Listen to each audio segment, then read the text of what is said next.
Hello YouTube, this is Morgan Airspeed Prime here with my next The Rise of Kyoshi chapter analysis video. This one is going to be for chapter 17, and this one's called Obligations. This is a Jianzhu focused chapter, so we go back to that side of things. We have Jianzhu and Heiran. And what happens here is that they have to deal with some of the sort of political stuff. This is now going to explore the idea of what is Jianzhu telling, like, the rest of the world that is, like, invested in the training of the Avatar. Now that he knows that, you know, Kyoshi's the Avatar, she's gone, Yoon is actually dead, but Yoon is still thought to be the Avatar.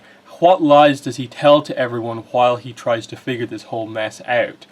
And he's forced into a situation where he has to make those decisions very quickly because his master, Liu Beifong, has called a kind of party basically for the Avatar, and this means Jianzhu is going to have to attend and, you know, come up with some sort of a solution. So that's what we get here. So we'll start off with that basically situation. They reveal that the Shirshus haven't arrived just yet, so they have to kind of slow things down a bit. And this is where we get the invitation here. It has the seal of the flying boar on it.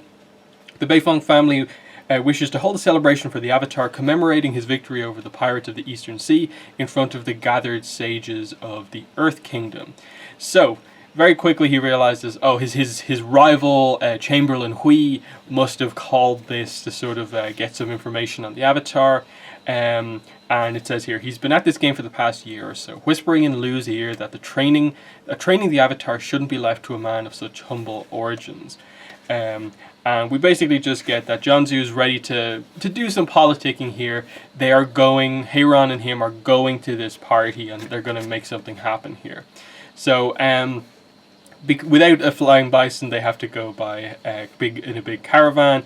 As an interesting note here about Jianzhu, of just like he'd make it possible that, you know, the Earthbenders, the most elite in the kingdom, needed to flatten out every single inch of the roads. Just that he encounters all these problems and actually kind of tries to come up with solutions, because I think the biggest thing you learn in this chapter is that even though Jianzhu is effectively our villain, our antagonist for this book, the person Kyoshi wants to kill, we've seen him perform all of these terrible actions like what we've heard about from his past, and then especially the whole Kelsang and Yoon incident.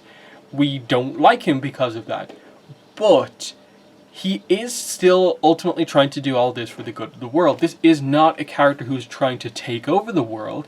He wants to be in a situation where, yes, he sort of benefits from the sort of power about, you know, he was the one to train the Avatar, but he's not that power hungry. It's just he wants a little bit of political power, but ultimately he wants the Avatar to kind of play that role of the main negotiator, and he wants to make the nations more balanced, better. He still has those sort of good ideals, but he just hasn't realized he's lost that, because he's lost the personal loyalty of Kyoshi, that it's gone for him, that whole situation is gone. He can't get that back, but he still is convincing himself that he can get Kyoshi back on his side, and we know that's not going to be possible.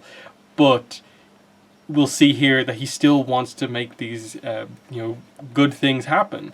So they arrive there, they're met by Chamberlain Hui, of course, and we find out here at this point that obviously Heiran, we know she's a widow, her husband had died, and we find out here that at this meeting all the men are just basically kind of talking to her about, like, the prospect of remarriage, and it's noted here, Jianzhu felt terrible for his friend in these situations. Being a rich, beautiful, well-connected widow drew a certain breed of suitor out of the woodwork, and she's just kind of fighting off these advances from all these men trying to remarry her this whole time, and Jianzhu is just trying to get these kind of political situations done. So he initially has to reveal that, like, oh yeah, Yoon is off with Kelsang, and he gives a slight hint that there's a kind of rift between them. He's setting the stage for what he's about to do here in terms of, like, some subtle political manipulation. So they again get over to Liu Beifong, who again is revealed to be Jianzhu's old master, the person who taught him. And immediately they get down to business. What's this about a loan for the Southern Water Tribe? So this is, like, completely separate than everything else. Like, this is not Jianzhu directly doing something to try and get Kyoshi back on his side. This is Jianzhu performing his role of that he's kind of been doing up to now, and that is sort of doing these diplomatic negotiations for multiple nations, kind of being that sort of Avatar negotiator because he's connected to the Avatar, but he obviously wishes the Avatar was there. And here he is trying to get a loan for the Southern Water Tribe, and here's what he explains. Sifu, I made that request because of the encounter with Tagaka. It brought up an issue of balance between the four nations. The Southern Water Tribe could use assistance in developing a legitimate navy. Tagaka's presence was stifling any movement in that direction. With far more ranging deep water ships, they could prosper from trade and protect themselves from their neighbours, much like their northern cousins. The loan would be for the construction of such vessels. So he is just like being fairly, I suppose, selfless in this situation, and asking someone he's connected to, his former master, for a loan so that the Southern Water Tribe can improve, protect their own waters, and get into a better situation. And this is where we get an interesting thing of like this guy Chamberlain Hui being kind of presented as almost like the more villainous character than Jianzhu in terms of his scheming. Hui says, "We are their neighbours, Master Jianzhu. Why would we want to give them any position of strength relative to the Earth Kingdom? Why they might try and claim the contested Kuje Islands with such a fleet?" And he basically, in all of this, manages to convince Liu Beifong to not agree to Jianzhu's proposal. And it's noted here by Jianzhu that this is Hui to a T. This describes everything that Hui does. How he's got into his position has been basically purely by contradicting and countering pretty much anything Jianzhu is doing politically. That's why he's such a rival and why they sort of hate each other so much.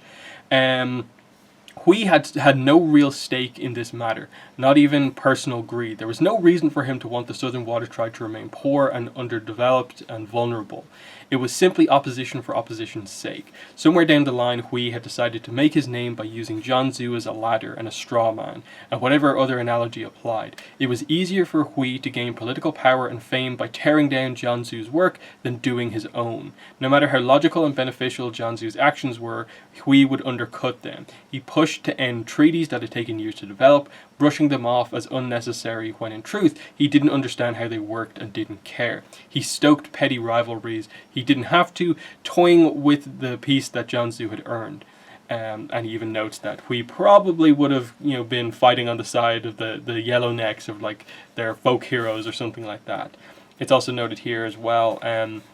It's in times like this, Jianzhu found himself sorely missing the influence of Liu's wife, Lady Wu Mei. She had been an intelligent and vivacious woman, beloved across the kingdom and a source of wisdom in Liu's ear. After her death, the old man had become more obstinate, and Hui's bold destructiveness had accelerated. So that's just an interesting thing. I like that, it just in terms of the details, adding some context here of things have almost changed for the worse because Liu Beifong's kind of wife died, and so things that would usually get done are now even harder to get done because Liu is purely in charge and Hui is kind of whispering in his ear. I like this chapter overall because it like I said, it does help to kind of calm you down a bit about Jianzhu. You still hate that he killed Kelsang and what he did to Yun and the way he treated Kyoshi, but he's fighting for the world to be better, and he still wants the Avatar to be on his side. He still wishes that the Avatar was kind of with him to make these deals and so on. But he doesn't have that. And he even notes here in the narration, the Avatar could have made the difference. Jianzhu reminded himself. The thought stuck him through like a javelin. And afterwards they have to be sort of nice with each other. They can't be seen to argue and bicker. Hui just says, "I apologize for making a counter argument. It's my duty to Master Beifong to make sure both sides are considered in any important decision." And Jianzhu is just like both sides. He's just playing that. That's his way to describe why he's just cutting down all of Jianzhu's ideas. And this is when he decides, okay, I'm going to make a move here. And he just says, "Can I talk to you in private?" And he's now about to reveal to him that he's lost the Avatar. He's going to tell the core of the story, but not the full thing. So you're getting into this situation where he's told Heiran one thing, keeping out some of the details. He's now going to tell Hui some of the details, but mostly the truth, but leave out some of the other details. But it's a different story, and like his web of lies is starting here, but he has complete confidence over this situation because of how Hui is going to interpret this.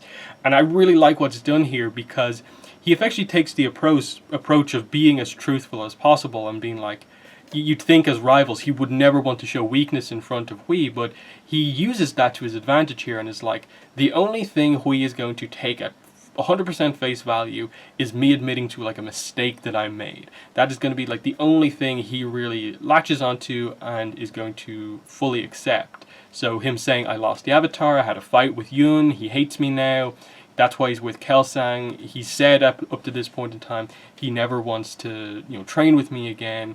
So to all intents and purposes, you know, Jianzhu has no kind of control over the Avatar at this point in time. The Avatar is lost for the time being, and he's like, Hui, can you help me, you know, keep this a secret, or come up with some sort of a solution here, because the stability of our nation is paramount. You know, there'll be chaos if it gets out that Yun has kind of gone off on his own.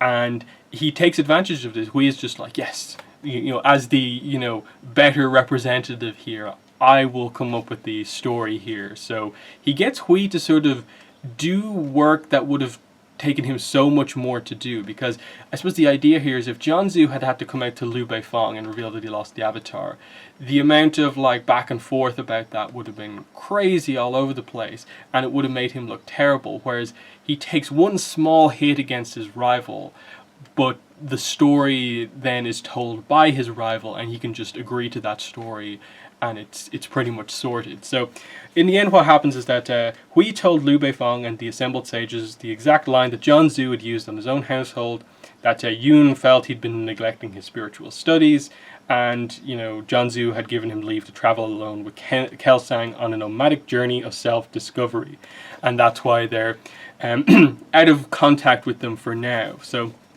that's the temporary story, and Hui has used this as an example to, you know, I suppose, be the one to kind of explain this kind of blunder on Jianzhu's part to everyone. But now Jianzhu has basically has stabilized the situation, this chaotic situation. How do I reveal that Yun isn't the Avatar, he's gone? Hui has just done that for him, and he just has one story to keep in mind, and I like that. It's a small thing. You can read the book and not really care about it, but I just like how it was constructed, of just this subtle political manipulation here.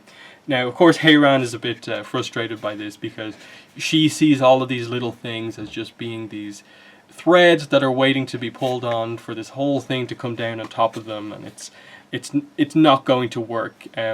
But Jianzhu says, because vulnerability equals truth, the only statement of mine Hui would take at face value was the one that left me exposed. Now my story is set with the vast majority of the Earth Kingdom. I only have a single opponent to worry about. So he only has to worry about Hui, who knows the full thing, but he now has time to plan, because Hui is also going to spend some time planning how to best use that information to take down Jianzhu, but in the time he now realizes he now only has to focus on Hui. So we'll see what he's going to do. And this seems like, oh, Jianzhu's like, great, he's caring about the Southern Water Tribe, wants to keep the balance of the world. But now here he is plotting, and like you'd assume, is he going to try and have Hui assassinated at some point? That would be like the logical thing of like Jianzhu taking out kind of the loose ends in these situations. That's kind of the way he is deep down, the darker side of him. And all it says here is, sometimes the best option was to sit quietly until the next step arrived in turn, like an earthbender should, neutral Jing. So he's waiting for kind of to see what Hui does, and then he'll act to kind of counter that. So that's the situation here. And then last pages of the chapter is the arrival of the Shirshus. They arrive back home, and they've arrived from Ba Sing Se. And this is where we get the setup for them as well, that inexperienced people are kind of like handling the cages with them inside. They get hit by the tongues and are kind of paralyzed, setting up, you know, what their abilities are. This is kind of the stuff that they had to do, because you can't assume everyone reading the book knows exactly what a Shirshu is, even though it's in an episode. But here it's explained, and Jianzhu knew exactly about them. You know, the beast's impeccable sense of smell, track a target across the continent, and yeah, this is what he's doing. This is now, he has the Shirshus. they're going to be tracking Kyoshi. There'd be no hiding for Kyoshi, not in this world. So his plans are all coming together. He's politically, you know, found some time for himself by explaining away why the Avatar won't be around for the time being, and is now sort of scheming against his political rival in Hui. And finally, the Shirshus are here. So everything's sort of coming together. I like these chapters that are just, you know, Jianzhu focused, because you need the villain to be set up just as much as Kyoshi, and I like the depth that they add here in terms of not being full villainous with him, and still presenting these sort of positives of Jianzhu's character in how devoted he is to really taking action to like improve the world, but the lengths he will go to make that happen sometimes take him down a dark path, and that's where he's sort of suffering from now. Of like, his past was brought up by Tagaka about the whole gravedigger thing, and now what he's done to Kelsang and Yoon, and theoretically what he could do to many other people along the way as he tries to keep his story straight, keep his position of power. How far will he go is the question, and then how will Kyoshi catch up with him, because she's going to be training right now. But when it comes down to it, you know, how are they going to meet each other? Is Kyoshi going to be captured and brought before him, or will she hunt him down at some point? That's the like setup here. But yeah, that's my thoughts on this chapter. In the comments, let me know what your thoughts are on this one. But that's been the video. Thanks for watching, and bye.